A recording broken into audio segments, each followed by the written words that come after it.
Keringanan pajak di masa pandemi COVID-19. Hai, tahukah kamu, sebagai negara kesejahteraan, pemerintah Indonesia berkewajiban untuk menjamin keadilan dan kesejahteraan umum bagi seluruh rakyat Indonesia.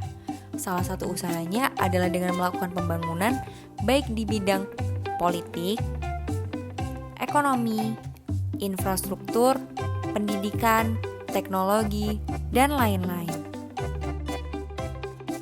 Namun, dampak dari pandemi COVID-19 ini menjadi penghambat pembangunan, khususnya di bidang ekonomi.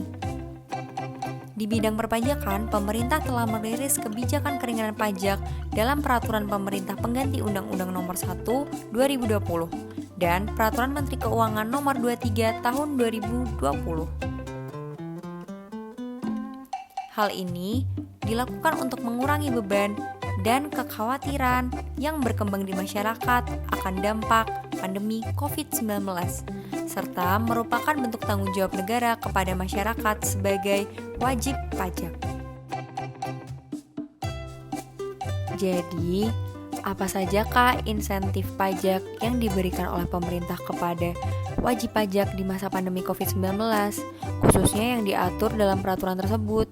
Dan bagaimanakah insentif pajak tersebut dapat mencerminkan relasi antara negara dan masyarakat dalam rangka mewujudkan kesejahteraan umum? Selengkapnya akan diuraikan dalam video berikut ini. Insentif pajak dari pemerintah. Yang pertama, penyesuaian pajak penghasilan. Pemerintah melakukan penyesuaian tarif pajak yang berlaku untuk wajib pajak dalam negeri. Dan bentuk usaha tetap dengan tujuan untuk menyokong badan usaha bertahan di situasi pandemi COVID-19.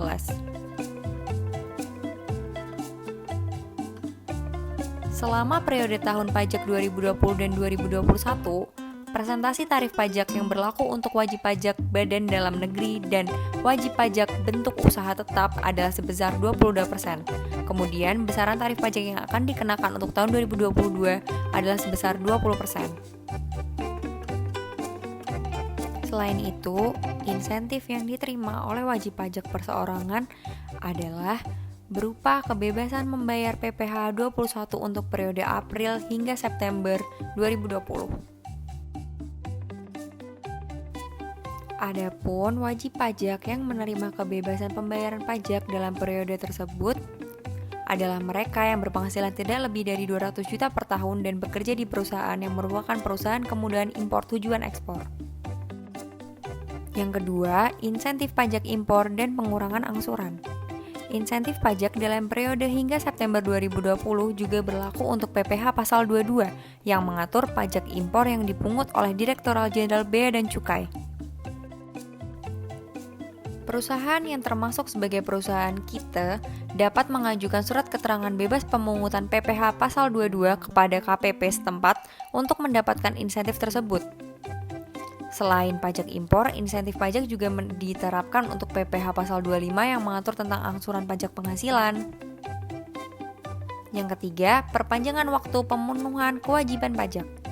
Pemerintah juga memberikan relaksasi berupa keperpanjangan waktu bagi WP untuk menunaikan kewajiban pembayaran dan pelaporan pajak mereka. Para WP dapat mempersiapkan segala kelengkapan dokumen perpajakan mereka dan mengajukan keberatan untuk mendapatkan perpanjangan waktu jatuh tempo selama 6 bulan.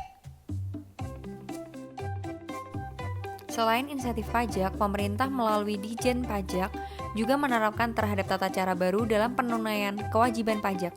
Kini, WP dapat menyelesaikan kewajiban pelaporan pajak secara online. Sistem tersebut membuat WP, baik perorangan maupun badan usaha, juga harus menyesuaikan diri dengan berbagai persiapan dokumen dan cara untuk melakukan segala proses perpajakan mereka. Yang keempat adalah aplikasi Klik Pajak. Aplikasi lapor pajak online seperti Klik Pajak memang memberikan banyak keuntungan. Wajib pajak, baik wajib pajak pribadi maupun wajib pajak badan usaha, tidak perlu lagi mengantri berjam-jam. Lapor pajak secara manual memang menyulitkan. Lebih buruknya lagi, permasalahan ini dihadapi sebulan sekali atau paling tidak 1 tahun sekali. Nah, apa saja keuntungan penggunaan klik pajak? 1. Buat dan kelola e-faktur langsung di klik pajak. 2. E-faktur terintegrasi untuk buat faktur hingga bayar dan lapor pajak. 3. Monitor NSFP yang tidak terpakai. 4. Terintegrasi dengan NSFP. 5. Faktur terhitung otomatis. 6. Bayar dan lapor SPT.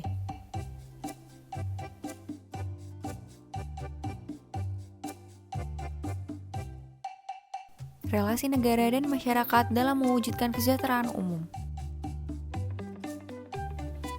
Menurut teori kontrak sosial J.J. Rousseau, teori dasar pembentukan negara dikemukakan J.J. Rousseau bahwa negara dibentuk oleh kesepakatan antara sekelompok individu yang memiliki hubungan sosial untuk mewujudkan suatu tertib politik yang bisa mengatur kehidupan dan mengakomodasi kepentingan mereka dengan suatu perjanjian sosial atau kontrak sosial.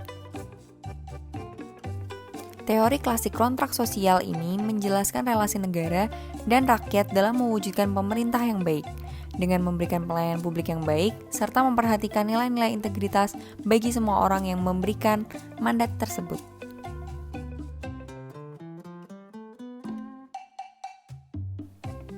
Relasi negara dan masyarakat ini memunculkan pemerintahan yang kemudian bekerja dengan menyelenggarakan administrasi dan pelayanan publik.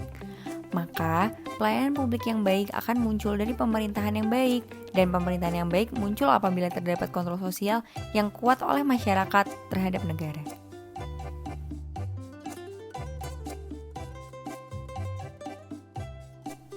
The Social Contract. Dalam konteks negara Indonesia, pemerintah Indonesia adalah penerima mandat dari masyarakat Indonesia untuk menjalankan pemerintahan. Pemerintah Indonesia memiliki wewenang untuk mengatur kehidupan dan mengakomodir segala kepentingan masyarakat Indonesia.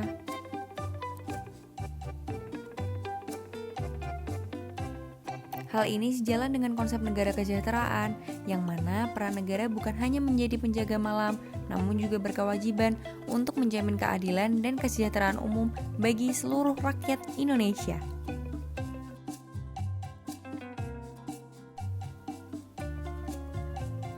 Di masa pandemi COVID-19, peran negara sangat besar dalam menjamin kesejahteraan dan keselamatan masyarakat.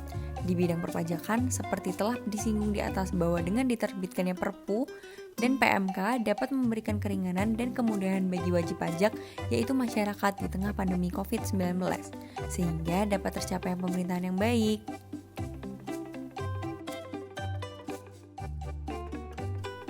Terima kasih.